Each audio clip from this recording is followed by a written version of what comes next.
Hello guys, my name is Rishabh পাত্র। এখন দেখছেন ঋষভ ব্লগ। আমরা এখন যাচ্ছি দক্ষিণেশ্বর। এবার দক্ষিণেশ্বর কীভাবে যাবেন? এবার দক্ষিণেশ্বর যেতে গেলে হাওড়া থেকে আপনারা হাওড়া ময়দান মেট্রো ধরে, এখন ময়দান মেট্রো হয়ে গেছে, এখন আপনারা ইজিলি যেতে পারবেন। এখন প্রথমে আমরা হাওড়া ময়দান মেট্রো ধরে আমরা পৌঁছে যাব, নিউ এসপ্ল্যানেড যাব। এবার আপনারা কি করে নিউ এসপ্ল্যানেড থেকে ওল্ড এসপ্ল্যানেড যাবেন? নিউ এসপ্ল্যানেড থেকে ওল্ড এসপ্ল্যানেড যেতে গেলে আপনারা এই টানেলটা করে যেতে পারবেন। এই টানেল গ্রিন লাইন মেট্রোকে আর ব্লু লাইন মেট্রোকে কানেক্ট করে। आपका वोट आपकी आवाज है और चुनाव में हर वोट मैंने रखी है। कृपया सुनिश्चित करें कि आप एक मतदाता के रूप में पंजीकृत हैं और 1 जून 2024 को आने वाले लोकसभा आम चुनाव में स्वतंत्र और निर्भय होकर मतदान करके अपना अधिकार का प्रयोग करना ना भूलें। आने वाले 2024 साल 1 जून याद रखें और अपना वोट निश्चित होकर।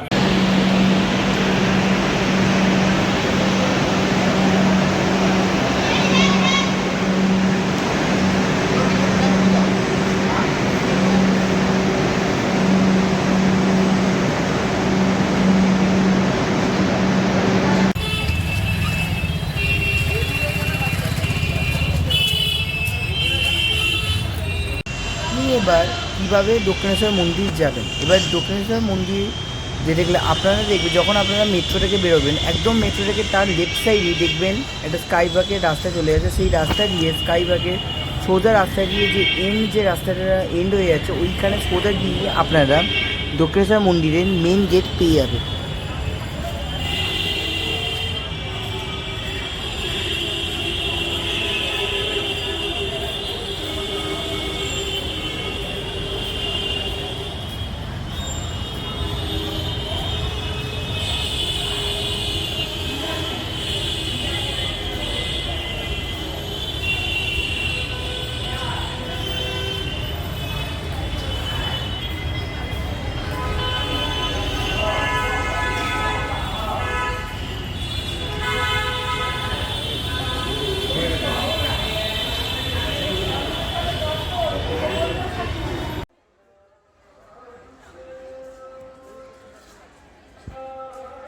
এখানে আমি যে ঘরটা দেখাচ্ছি, এখানে রামকৃষ্ণদেব এই ঘরটিতে থাকতেন।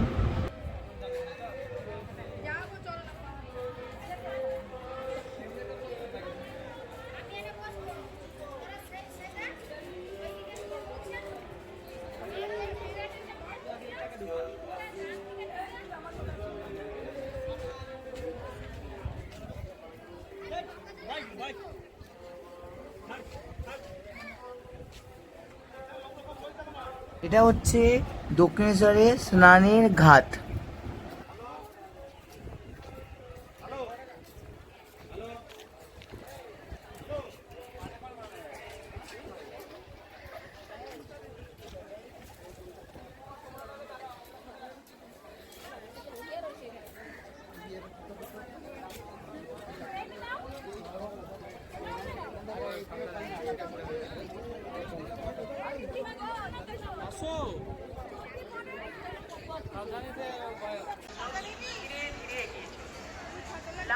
আপনারা যখন মন্দিরে প্রবেশ করবেন, ওখানে ফোন অ্যালাউড নয়।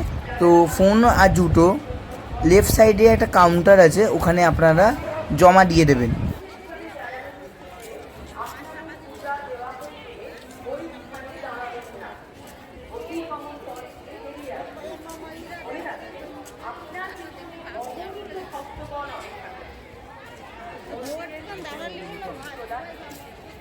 মন্দির প্রাঙ্গণে ক্যামেরা এবং মোবাইল ফোন ব্যবহার করবেন না।